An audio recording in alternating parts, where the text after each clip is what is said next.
అని మనం చెప్పుకోవచ్చు. ఎంజీరావు గారు, గత కొంతకాలంగా పాకిస్తాన్ ప్రధాని షహబాజ్ షరీఫ్ ఎక్కడున్నారు అనేది ఎవరికీ తెలియని ప్రశ్నగా మారింది. ఆయన ఎక్కడా కూడా కనిపించడం లేదు. అసిమ్ మునేరే అన్నీ తానై అక్కడ పరిపాలిస్తున్న పరిస్థితి కనిపిస్తోంది. షహబాజ్ షరీఫ్కి సంబంధించిన వార్తలు కూడా ఎక్కడ పెద్దగా వినబడడం లేదు, మునీర్ తప్ప. సో షహబాజ్ షరీఫ్ అసిమ్ మునీర్కు భయపడి దేశం విడిచి వెళ్ళిపోయారు అనేది పెద్ద ఎత్తున జరుగుతున్న ప్రచారం.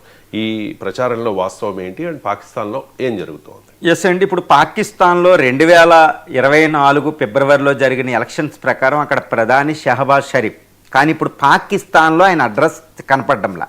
ఎందుకంటే నవంబర్ 27వ తారీఖున అసిమ్ మున్నీరు ఆర్మీ చీఫ్ నుంచి ఆయన సిడిఎఫ్ అంటే చీఫ్ ఆఫ్ డిఫెన్స్ ఫోర్సెస్గా ఆయన ప్రమాణ స్వీకారం చేయాలి. ఆ ప్రమాణ స్వీకారం చేయాలి అంటే పాకిస్తాన్ ఫెడరల్ నేషనల్ అసెంబ్లీ ఆమోదించిన రాజ్యాంగ సవరణ చట్టానికి నోటిఫై చేయాలి, గెజిట్ నోటిఫికేషన్ ఇచ్చినట్టు.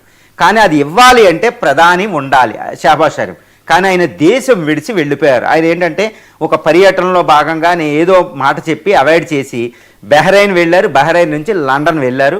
ఇప్పుడు ఆయన దేశంలో లేరు. కాబట్టి 27వ తారీఖున రిలీజ్ చేయవలసిన నోటిఫికేషన్ రాకపోవడం వల్ల అసిమ్ మున్నీర్ తన పదవికి కొత్త పదవిలోకి వెళ్ళలేకపోతున్నారు. అంటే ఏంటి, అసిమ్ మున్నీరు పెద్ద పాకిస్తాన్ అతి శక్తివంతమైన పదవిలోకి వెళ్ళడాన్ని షహబాజ్ షరీఫ్ వ్యతిరేకిస్తున్నారు అనేది మనకు ఇక్కడ పూర్తిగా మనకు అవగతం అవుతుంది. ఈ వ్యతిరేకించడంలో భాగంగా అక్కడ టర్కీ వ్యతిరేకిస్తుంది, తర్వాత కొన్ని దేశాలు వ్యతిరేకిస్తున్నాయి, ఇస్లామిక్ దేశాలు వ్యతిరేకిస్తున్నాయి, యునైటెడ్ నేషన్స్ ఆర్గనైజేషన్స్ కూడా క్రిటిసైజ్ చేయడం జరిగింది. ఈ కొత్త రాజ్యాంగ సవరణ ఆర్మీకి అత్యధిక ప్రాధాన్యత ఇవ్వడం, ఒక రకంగా ఆర్మీ పాలన. కాబట్టి పాకిస్తాన్లో ఇప్పుడు అగమ్య గోచరమైన పరిస్థితి. అంటే ఏంటి, ప్రజాప్రభుత్వమైన షహబాజ్ షరీఫ్ వర్సెస్ అసిమ్ మున్నీర్ అనే ఒక యుద్ధం జరుగుతుంది. మరి ఈ వారిలో ఎవరు గెలుస్తారంటే ఎప్పుడు కూడా పాకిస్తాన్ల చరిత్ర చూస్తే మనకి ఎప్పుడు ఆర్మీయే గెలుస్తుంది.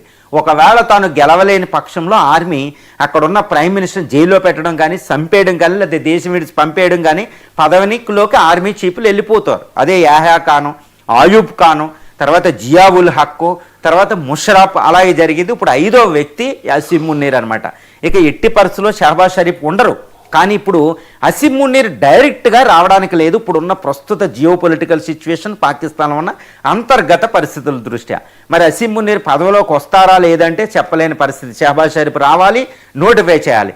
లేదంటే ఆయనకున్న ఒకటే ఒక అవకాశం, ప్రజాప్రభుత్వాన్ని అన్నిటినీ ఎక్కడికక్కడ కూల్చేసి ఆర్మీకి వెళ్ళిపోయి ఆర్మీ తిరుగుబాటు వచ్చి ఆయన తనకు తాను అధ్యక్షుడిగా ప్రకటించుకోవాలి. మరి ఈ పరిస్థితి పాకిస్తాన్లో ఉంది అంటే మళ్ళీ ఈ మధ్యలోనే ఒక సంక్లిష్టమైన ఇష్యూ ఒకటి వచ్చింది. అదేంటి, ఇమ్రాన్ ఖాన్ ఆయన జైల్లో బతుకున్నాడా లేడా అంటే వాళ్ళ ఇమ్రాన్ ఖాన్ సిస్టర్ని అడియాలా జైలుకి పంపడం జరిగింది. ఆ జైల్లో ఇమ్రాన్ ఖాన్ బ్రతికే ఉన్నారు, కానీ మెంటల్లీ టార్చర్డ్, ఫిజికల్లీ టార్చర్డ్. అంటే మెంటల్లీ అయిన చాలా పెద్ద పరిస్థితిని ఎదుర్కొంటున్నారు. అంటే ఏంటి, దేశం విడిచి వెళ్ళకపోతే నేను టార్చర్ చేస్తా, చంపేస్తాయని ఆయన మెంటల్గా చాలా పెద్ద ప్రాబ్లం ఉన్నారు. కానీ ఇది ఎలా ఉందంటే, ఈ తెహ్రీక్ ఈ ఇన్సాఫ్ ఏది ఇమ్రాన్ ఖాన్ పార్టీ కార్యకర్తలు కోట్లాది మంది ఈరోజు రోడ్ల మీద ఉన్నారు. ఒక రకంగా చెప్పాలంటే పాకిస్తాన్ ఆన్ ఫైర్ అని చెప్పవచ్చు. అక్కడ ఫైర్ అయిపోతుంది ఈ పరిస్థితి. అక్కడ వేరే రాష్ట్రాల్లో తిరుగుబాట్లు, అసిమ్ మున్నీరు పదవికి ఈయన షహబాజ్ షరీఫ్ ఒప్పుకోకపోవడం, చాలా పార్టీలు ఒప్పుకోకపోవడం, అంతర్జాతీయంగా కూడా అసిమ్ మున్నీర్కి పేరు తగ్గిపోవడం, ఇవన్నిటిని చూస్తే పాకిస్తాన్లో రాబోయే రోజుల్లో ఏం జరగబోతుంది అంటే ఆర్మీ పూర్తిగా కంట్రోల్ తీసుకునే పరిస్థితి. ఈ పరిస్థితి వస్తే ప్రజలు ఒకప్పుడు ఒప్పుకున్నట్టు ఇప్పుడు ఒప్పుకునే పరిస్థితి ఇక్కడ లేదు. ఎందుకంటే ఇండియా పాకిస్తాన్ యుద్ధం వల్ల, సింధు జలాలు ఆపేయడం వల్ల కడు పేదరికంలో ఉన్నారు. ఎక్కడికక్కడ బెగ్గర్లు, తర్వాత ఇటు బెలూచిస్తాన్లో, అక్కడ నార్త్ వెస్టర్న్ ఫ్రాంటియర్ ప్రావిన్స్లో, అటు ఆఫ్ఘనిస్తాన్, ఇటు సింధ్ పంజాబ్ ప్రావిన్స్లో, ఇటు పీఓకేలో ఎక్కడికక్కడ తిరుగుబాటు ధోరణి ఉంది. మరి అసిమ్ మున్నీర్కి అంత ఈజీ కాదు, అందుకే ఆయన దొంగదారి ఎదుర్కొన్నారు. మరి ఈ పరిస్థితుల్లో పాకిస్తాన్ ఎంతటి అగమ్య గోచరం అంటే అంత అగమ్య గోచరంలో ఉంది. ఒక రకంగా చెప్పాలంటే అనార్కీ అంటారు, అంటే అరాచకం రాజ్యం వెళ్తుంది అనమాట పాకిస్తాన్. ఈ పరిస్థితిని ఇండియా చాలా నిశ్చితంగా గమనిస్తుంది. ఎందుకంటే అక్కడ ఏ ప్రాబ్లం వచ్చినా అది మన మీద స్పిల్ ఓవర్ ఎఫెక్ట్ అంటారు, ఆ ఫలితం మన మీద ఉంటుంది. ఎందుకంటే 3000 కిలోమీటర్ల బౌండరీ ఉందాం, అక్కడ ఏది వచ్చినా దాని డైవర్షన్లో పాలిటిక్స్లో భాగంగా ఇండియా మీద వాళ్ళు చేస్తారు. కాబట్టి అసిమ్ మున్నీర్ నుంచి ఇండియా చాలా జాగ్రత్తగా ఉంది. ఎందుకంటే అసిమ్ మున్నీరు ఇదంతా డైవర్ట్ చేయడానికి, డైవర్షన్ ఆఫ్ పాలిటిక్స్లో భాగంగా ఇండియా మీద టెర్రరిస్ట్ అటాక్ కానీ ఇండియా మీద ఏదైనా అటాక్ చేసే అవకాశం ఉందని ఇండియా ఎక్కడికక్కడ ప్రిపేర్డ్ అయి ఉందండి. అందుకే పాకిస్తాన్లో ఏం జరుగుతుంది అనేది మనకి చాలా చాలా ఇంపార్టెంట్ అనమాట.